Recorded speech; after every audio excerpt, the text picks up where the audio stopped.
अस्सलाम वालेकुम नाजरीन, सईद बलोच एक नई वीडियो के साथ आपकी खिदमत में हाजिर है। नाजरीन, चेयरमैन पाकिस्तान तहरीक इंसाफ बैरिस्टर गौहर खान की जानिब से इमरान खान के मेडिकल चेकअप और मेडिकल टीम से मुलाकात का मामला मुकम्मल तौर पर संभाला नहीं गया, जिसके बाद पाकिस्तान तहरीक इंसाफ के कारकुनान और लीडरशिप बहुत ज़्यादा गुस्से में है।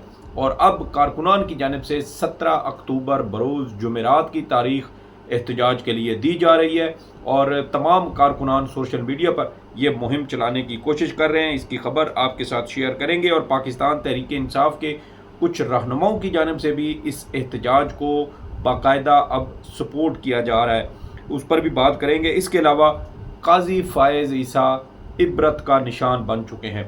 काजी साहब अभी चीफ जस्टिस पाकिस्तान के ओहदे पर हैं, लेकिन जो सलूक इनके साथ हो रहा है ऐसा शायद आज से पहले न कभी सुना न कभी देखा।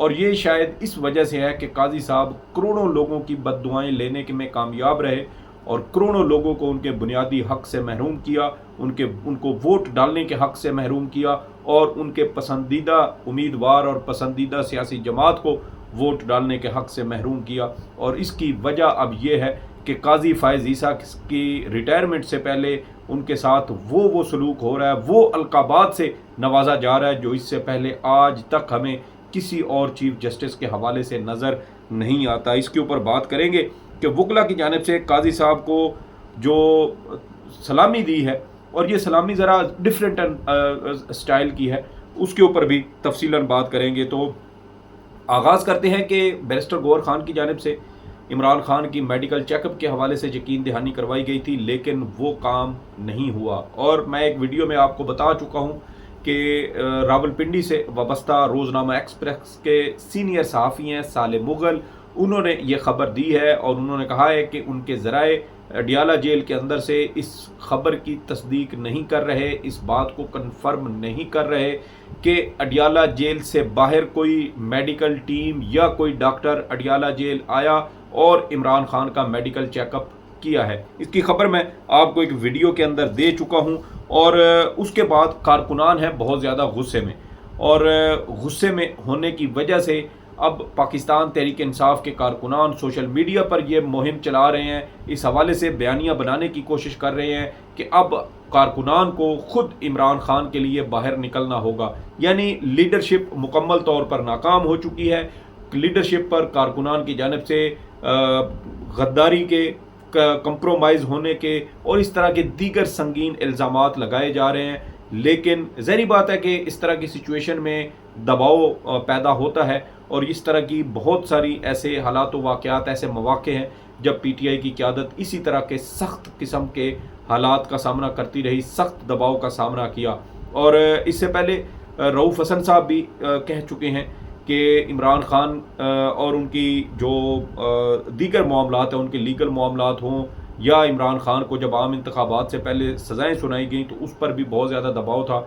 और रऊफ़ हसन साहब का उस वक्त ये कहना था कि हमें कारकुनान की जानिब से बहुत ज़्यादा दबाव का सामना है और छोटी सी गलती हमें कारकुनान जो हमारा है वो नाराज़ है और वो हमें कहीं का नहीं छोड़ेगा। तो इसी तरह के हालात एक बार फिर हमें पैदा होते हुए नज़र आ रहे हैं और अब पाकिस्तान तहरीक इंसाफ के कारकुनान अपने तौर पर 17 अक्टूबर को इस्लामाबाद में एहतजाज की कॉल दे रहे हैं। और कुछ रहनुमा, जिनमें अभी मैंने जुल्फ़ी बुखारी साहब का भी ट्वीट देखा, और जुल्फ़ी बुखारी साहब भी अब अपने कारकुनान को जोश दिलाने और उनका खून गरमाने की कोशिश कर रहे हैं कि पीटीआई के तमाम कारकुनान को इमरान खान के इंसाफ के लिए अब तैयार रहना होगा। इससे पहले मिर्ज़ा शहजाद अकबर जो लंदन में मुकीम है, उनकी जानिब से भी इसी तरह का बयानिया बनाने की कोशिश की गई और उन्होंने बैरिस्टर गौहर खान की उस ट्वीट को भी मुस्तरद कर दिया जिसमें गौहर खान ने हुकूमत की जानिब से यकीन दहानी के हवाले से बताया था कि पिम्स अस्पताल के 2 डॉक्टरों ने इमरान खान से मुलाकात की और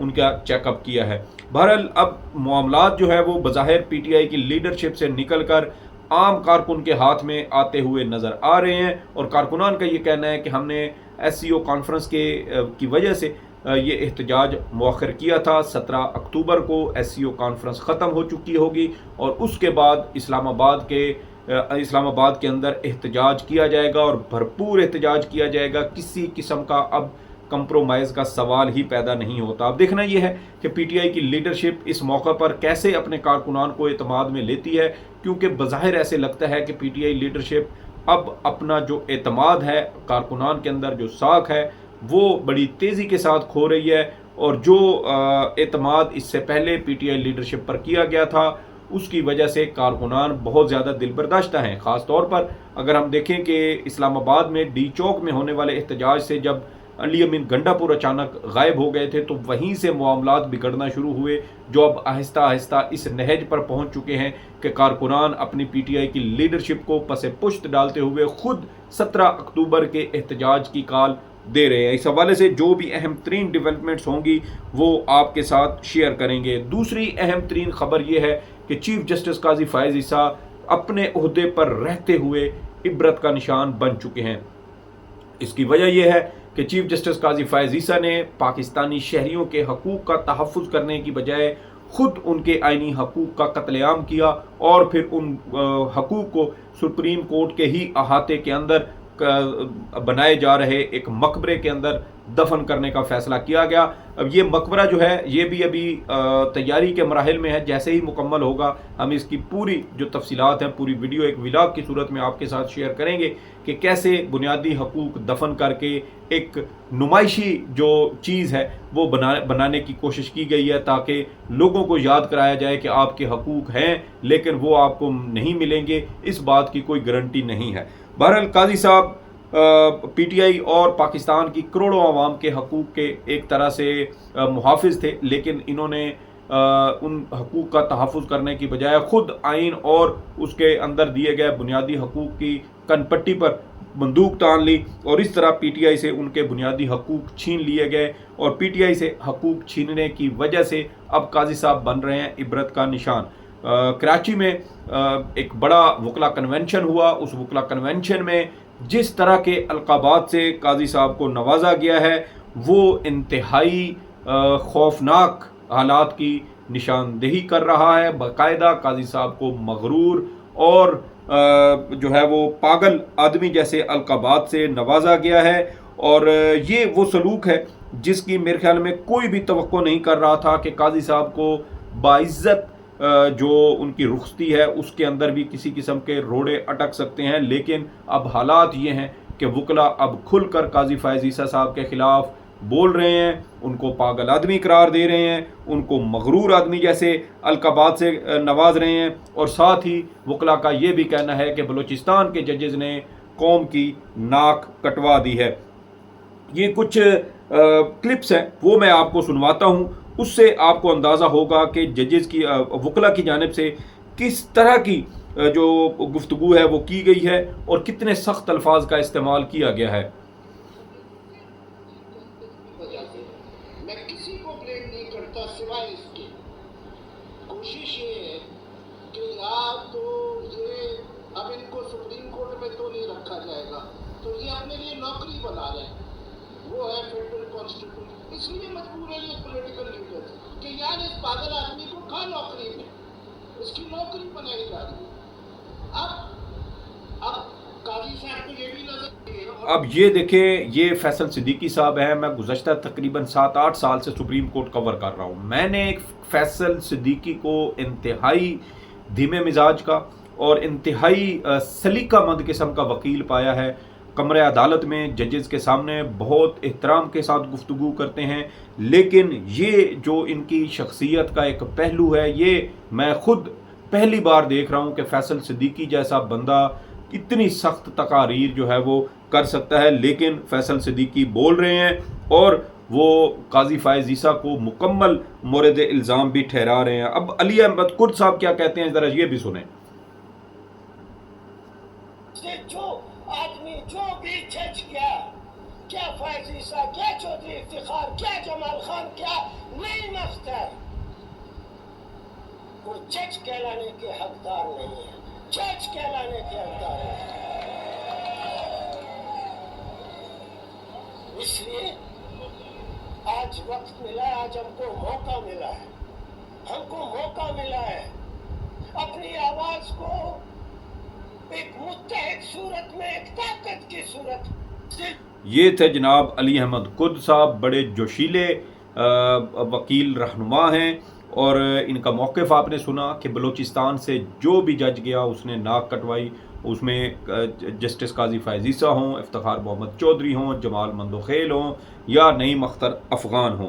اور آگے جو فیصل صدیقی صاحب ہیں، انہوں نے ایک اور موقع پر بھی جو ہے وہ اسی طرح کی بڑی دھواں دھار قسم کی تقریر کی ہے۔ ذرا یہ سنیے گا کہ قاضی صاحب کے حوالے سے وہ ایک اور جگہ پر کیا القابات استعمال کر رہے ہیں اور کتنی سخت۔ یاد رکھیں، دیکھیے، کوئی بلاول بھٹو، کوئی نواز شریف، کوئی جنرل حافظ صاحب، کوئی کسی نے یہ مسئلہ نہیں کریٹ کیا ہے اگر اس آدمی میں یہ لالچ نہ ہو، اس آدمی میں ایروگنس نہ ہو۔ اس آدمی میں ایروگنس کیا ہے؟ اس آدمی میں ایروگنس یہ ہے کہ یہ سمجھتا ہے کہ اگر یہ نہیں رہے گا تو سپریم کورٹ نہیں رہے گا، کوئی کانسٹیٹیوشن کو وہ حفاظت نہیں کرے گا۔ یہ ایروگنس ہے اس کی، اور لالچ آپ کو معلوم ہے۔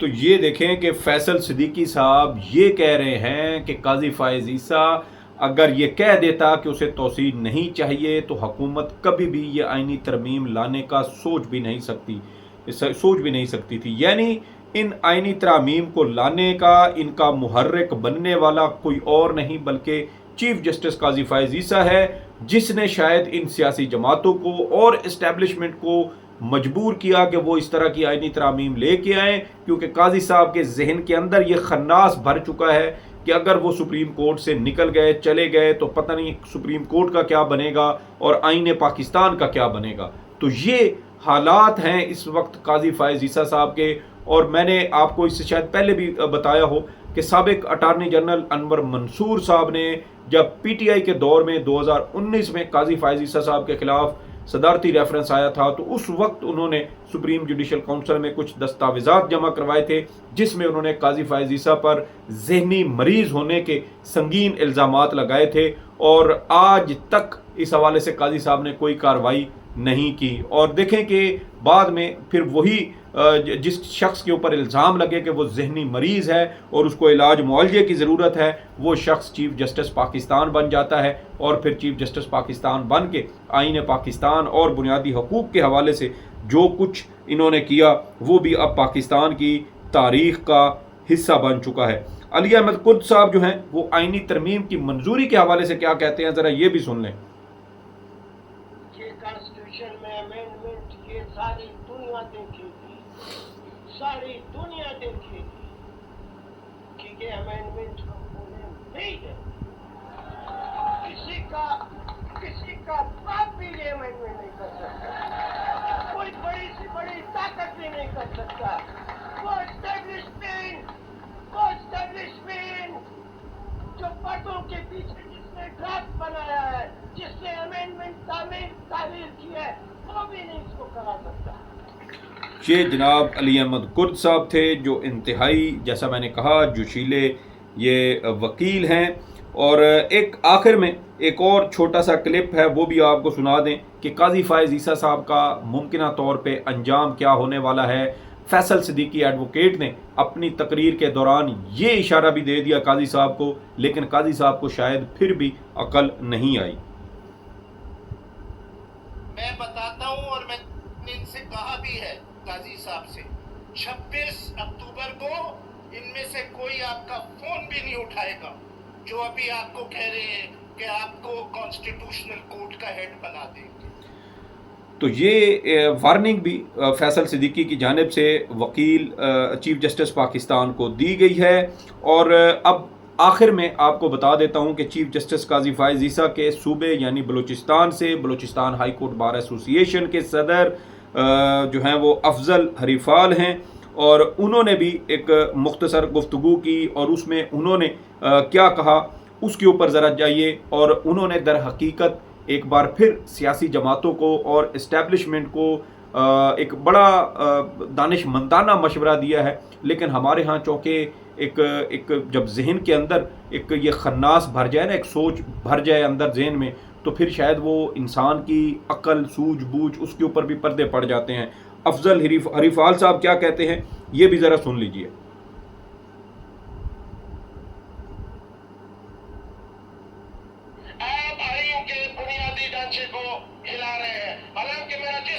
تعلق ہے اور جس قوم سے تعلق ہے، اس آئین کا 73 کا جس کا تمہیں ناز ہے، اس کا ایک بھی آرٹیکل میری حفاظت نہیں کر سکا. لیکن اس کے باوجود اگر آپ نے اس کو ہلایا، اگر آپ نے اس آئین کو ہلایا، تو پھر یہاں بنگلہ دیش ماڈل نہیں ہوگا، پھر یہاں ترکی ماڈل نہیں ہوگا. آپ اس ملک کو خانہ جنگی کی طرف دھکیل رہے ہیں. آپ نے 76-77 سال میں یہاں قوموں کو اتنا آپس میں دستے گریبان کیا ہوا ہے کہ پھر آپ کے بس کی بات بھی نہیں ہوگی. تو یہ واضح طور پر وکلا رہنما اسٹیبلشمنٹ کو سمجھا رہے ہیں، اور اب دیکھنا یہ ہے کہ اس حوالے سے جو مقتدر حلقے ہیں، جو فیصلہ ساز ہیں، وہ کیا حکمت عملی اختیار کرتے ہیں. حکمت عملی کیا ہونی ہے ہمیں پہلے ہی پتہ ہے کہ اس حوالے سے وہ کیا کریں گے. عقل جو ہے وہ بعض اوقات جب وہ کہتے ہیں نا کہ گھاس چرنے چلی جاتی ہے، تو شاید اس وقت بھی اسی طرح کی صورتحال بنتی ہوئی نظر آ رہی ہے. لیکن وکیل رہنما متحد ہیں اور بظاہر ان کی پوری یہ کوشش ہے، اور ایک طرح سے وہ اپنی جو اس طرح کے کنونشن ہیں ان کے ذریعے وہ اپنی جو لائرز موومنٹ ہے اس کا ایک اندیا بھی دے رہے ہیں. دیکھنا یہ ہے کہ اب حکومت جو کوشش کر رہی ہے کہ 17 اکتوبر کو اجلاس بلایا جائے، اور دوسری جانب نمبر گیم پورے ہونے کے بھی دعوے کیے جا رہے ہیں. اب دیکھنا یہ ہے کہ حکومت یہ آئینی ترامیم کر پاتی ہے یا نہیں، اور پھر اگر ہو جاتی ہے تو پھر یہ جو وکیل رہنما اتنی بڑی بڑی تقریریں کر رہے ہیں، پھر یہ کیا جو ان کی حکمت عملی ہے وہ کیا ہوگی، اس حوالے سے آپ کو اپڈیٹ کریں گے. لیکن یہ بات طے ہے کہ چیف جسٹس قاضی فائز عیسیٰ اب نہ صرف پاکستان کے لیے بلکہ شاید دنیا بھر کی وکلا کمیونٹی کے لیے ایک طرح سے عبرت بن چکے ہیں. اللہ ہم سب کو اس طرح کے انجام سے بچائے. سعید بلوچ کو اجازت دے. اللہ حافظ.